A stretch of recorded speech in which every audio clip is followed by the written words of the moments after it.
Welcome to My Opinion here on My Opinion TV. Don't forget to like, share, subscribe, click the notification bell so as soon as a video is released, you'll be one of the first to be notified. Upon the hearing of my voice this morning, we have much to give God thanks for. So many people went to bed last night with the dreams and aspiration of getting up this morning and are not numbered among the living.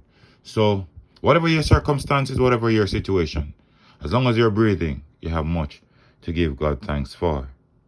Now, you can also reach us on WhatsApp, and our WhatsApp number is on the screen, where we can have dialogue and we can discuss whatever situation. You can also send us any information you have as it relates to what's taking place in your neck of the woods, so we can have a discussion here on My Opinion TV. On My Opinion TV, everybody is involved. Now, this morning, a triple murder. Yesterday, police dealt with 4 gunmen in Central Village. Today, 3 persons from one family was taken out in Montego Bay. It is unfortunate that crime continues to dominate Jamaica.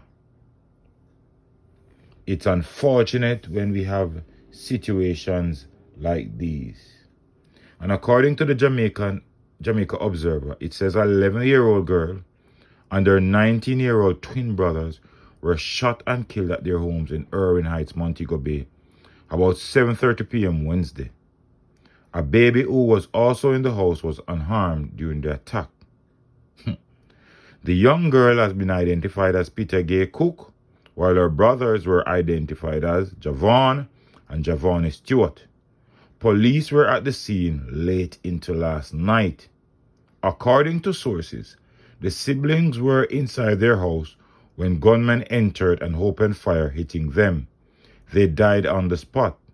Sources have indicated that the 11-year-old girl was an innocent bystander and the twins the intended targets. Oh my God. The incident came hours after another murder took place in the parish a few miles away.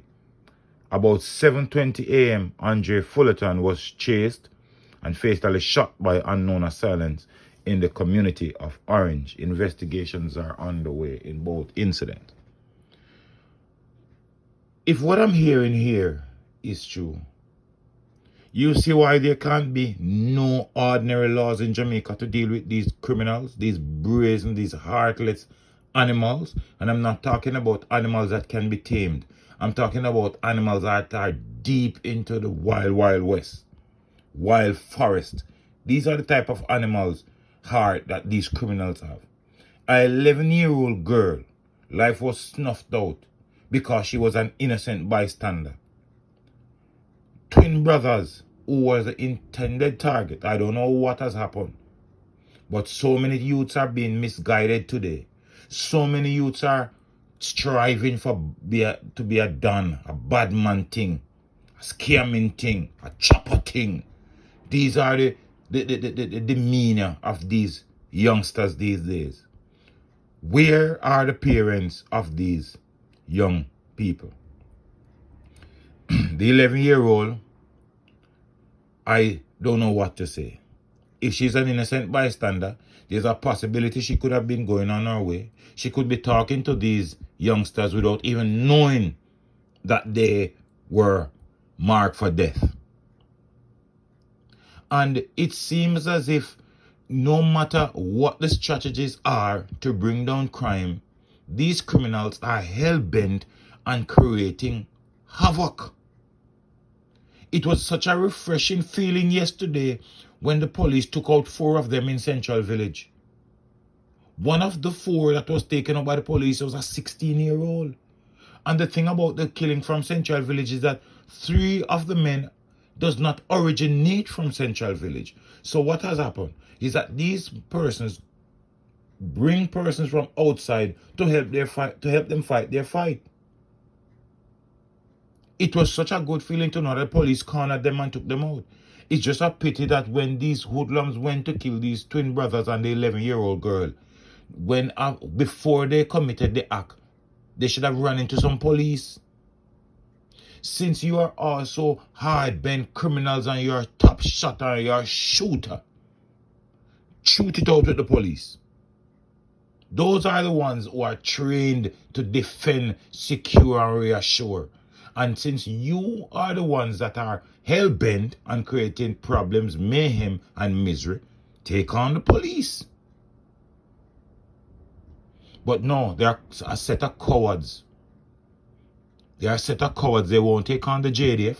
They won't take on members of CTAC. They won't take on the police. They only take on people who are unaware that they are coming to attack them and who are not prepared. How many times have we seen this? Excuse me. St. James has been riddled for years now with criminality. They are heavily indulged in illicit and illegal activities. The drugs for guns trade, the scamming. They call themselves chopper. They bleach out their faces and go around and intimidate and kill and destroy. I don't know if Javon and Javonne Stewart were a target. There must have been something that went wrong. But you know, once it comes on to Montego Bay and you see killings like these, you tend to believe that someone is involved in scamming. It's gang related, or maybe they come for a brother, or maybe they come for a parent and they're not there. What? They kill an 11-year-old and they left a young baby in the house. They want to say, oh, we don't kill baby. The 11-year-old is a baby. The 11-year-old is a baby. How could you heartless criminals turn your weapon on an 11-year-old girl and say that you're gangsters? But you know what? I can't say anything because you remember maybe a year ago or two, they killed a lady in Trial Heights, the old lady, and the two young girls who they weren't even 11-year-old. And then we look at the laws in Jamaica and we try to go around it, and we try to say we have defense lawyers who try to come up with all reasonable explanation to say that some of these laws must not be changed. When these men are held, these men should never know what sunlight looks like. These men are heartless. These men are hell-bent on destroying and disrupting the country. They kill anybody. How could you see, and based on what people are saying, the 11-year-old girl was trying to take away herself when she was killed. But these criminals are all about taking out any form of witnesses. I bet you if that baby was a little bit more knowledgeable, her life would have been taken too. Her or his life would have been taken too. And when these criminals are taken out by the security forces, we hear Indicom is investigating. And we hear all these females crying, oh, he was an innocent man. He did this for the community. He did that for the community. Dirt for you, my friend. Dirt. That's where some of you guys should be going. Dirt. After you kill 11-year-old and these two 19-year-olds, do you expect to be caught and go to prison and eat taxpayers' money? Andrew Holness, we are asking you this morning. Resume hanging. It's not off our books. Stop listening what these human rights so-called groups are saying. These people don't mean the country any good. Let's reunite and let's get hanging up and running. The hangman is waiting. The gallows is waiting. Let's start to let them know, understand that you take someone's life, your life will be taken too. But let us know what you think in the comment section. Don't forget to like, share, subscribe, click the notification bell. So as soon as a video is released, you'll be one of the first to be notified. Until next time, stay safe. Look out for a neighbor, look out for a loved one. And I'm tired to say it, look out for the children. But keep it locked on My Opinion TV.